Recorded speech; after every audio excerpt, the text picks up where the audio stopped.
Scuffle during Dhaka University Dean Office Siege program. Killer bus of Shuprabhat transport on roads again.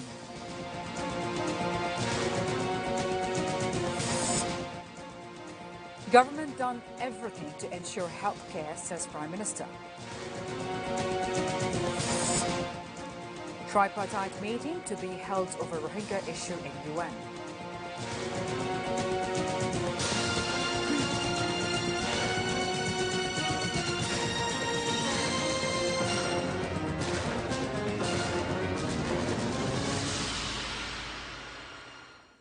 Those were the headlines. This is ATN News. Good afternoon, viewers. I am Nahreen Mustafa with news at 5. The program to besiege office of the Commerce Faculty Dean of Dhaka University has been obstructed. A scuffle took place between the two groups of students at the time. The program was called to protest admission in Dhaka University through Viva without any written test and eventually becoming Central Students' Union leader. The scuffle took place when the leaders and activists of the Progressive Student Alliance want to besiege the office of the Commerce Faculty Dean with a procession on Wednesday afternoon. Earlier, the leaders and activists of Chhatra League took position at the same venue from the morning under the banner of the General Students demanding enforcement of all rules. Around 12:45 p.m., both the groups took position in front of the Dean office face to face. At one stage, the scuffle took place. Later, the protesting students went to Proctor's office with a procession, and their opponent leaders and activists of Chhatra League took position in front of the Commerce faculty.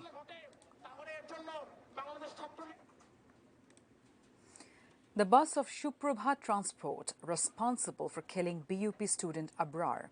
The bus is back to road again at ease through changing its colour and name. Abrar's incident caused cancellation of route permit of the bus.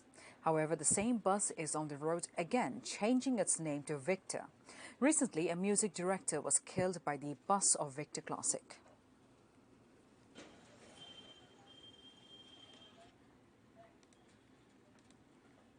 The government has done everything to ensure a healthcare service. Prime Minister Sheikh Hasina made the remark at the first convocation of Sheikh Fazilatunisa Mujib Memorial KPJ Nursing College in Tetulbaria of Gajipur on Wednesday. The Prime Minister called on the doctors and nurses to use their knowledge with the mentality of serving people. She said Bangabandhu had a plan of setting up 10-bed hospital in all the unions to reach healthcare service to the doorsteps of the people from the grassroots. The Awami League government has introduced community clinic with the objective of implementing Bangabandhu's plan. The Prime Minister alleged the BNP Jamaat alliance closed down the clinics during their tenure as they did not have the mentality to render services.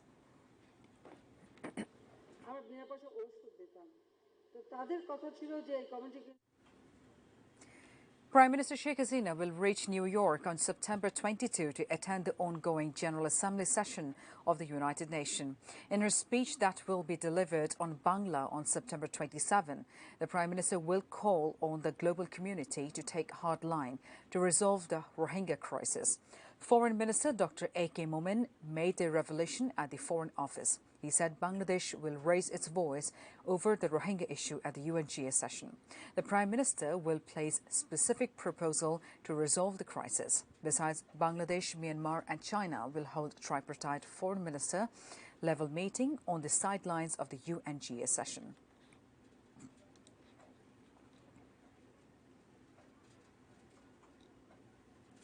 Now, news from around the world. A UN human rights expert has implored Myanmar's civilian leader Aung San Suu Kyi to feel with her heart before it's too late, saying that even if Rohingyas wish to return, they have little to go back to. Yang Hee Lee, the special reporter on the situation of human rights in Myanmar, told the Human Rights Council on Tuesday the situation in Myanmar was of extreme concern and was not what she had others had hoped to see nearly 4 years after the election of the National League for Democracy.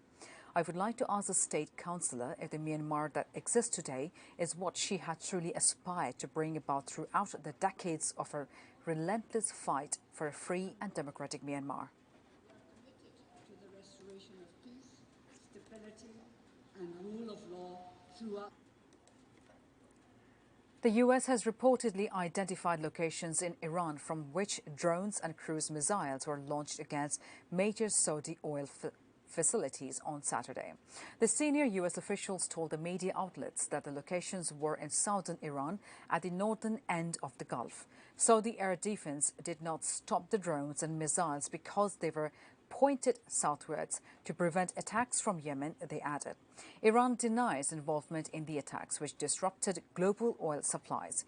Yemen's Iran-aligned Houthi rebels said they had launched the drones that struck the Abqaiq oil processing plant, the world's largest, and the Kuray's oil field.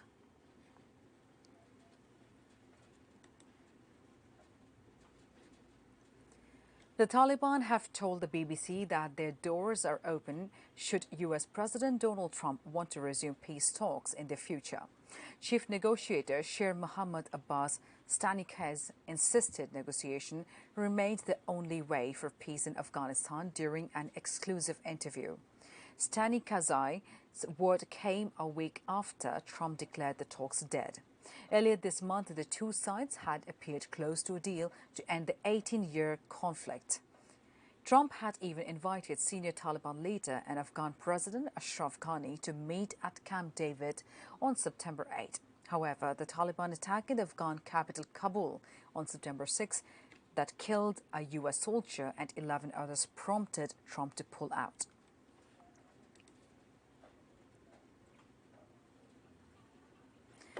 Kashmir may not be a major topic during the informal talks between Prime Minister Narendra Modi and Chinese President Xi Jinping, likely to be held next month in India, Chinese Foreign Ministry spokesperson Hui Shunyi said Tuesday. Instead, a border issue between India and China and issues that encompass more strategic thinking may be a part of the talks. Last week, a face-off between India and Chinese troops in Ladakh was diffused after senior army officers on both sides held discussions on the same day. Hua was responding to questions about the tensions between India and Pakistan, which spiked after New Delhi on August 5 scrapped the special status accorded to Kashmir and bifurcated the state into two union territories. The head of the world's second largest economy, the Chinese president. Sports. Bangladesh will take on Zimbabwe in their third match of the Tri-Nation Series in the evening.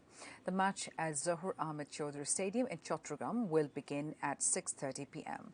Bangladesh will be the first match against the same opponent through a magnificent batting of youngster Afif Hussain. However, Shakib Al Hasan's men failed to do it against their Afghan opponent, losing the match by 25 runs. Now they have the opportunity to make it to the final with the match to spare. If they win today, they will move to final. Bangladesh are ahead of Zimbabwe as far as the team's strength and statistics is concerned. The Tigers have 6 wins against 4 losses. Meanwhile, after losing both the first-round matches against Bangladesh and Afghanistan, Zimbabwe are on the back foot. So they have no other option left rather than winning today match to keep their hope alive for the final.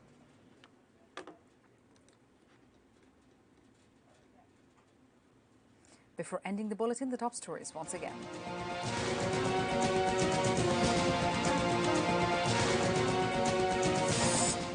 Scuffle during Dhaka University Dean Office siege program.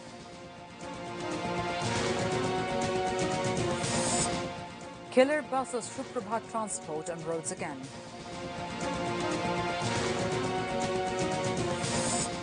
Government done everything to ensure health care, says Prime Minister.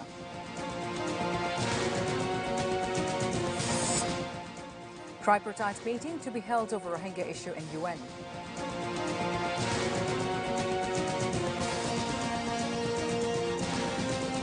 That is all for the news for the moment. Thank you for being with us.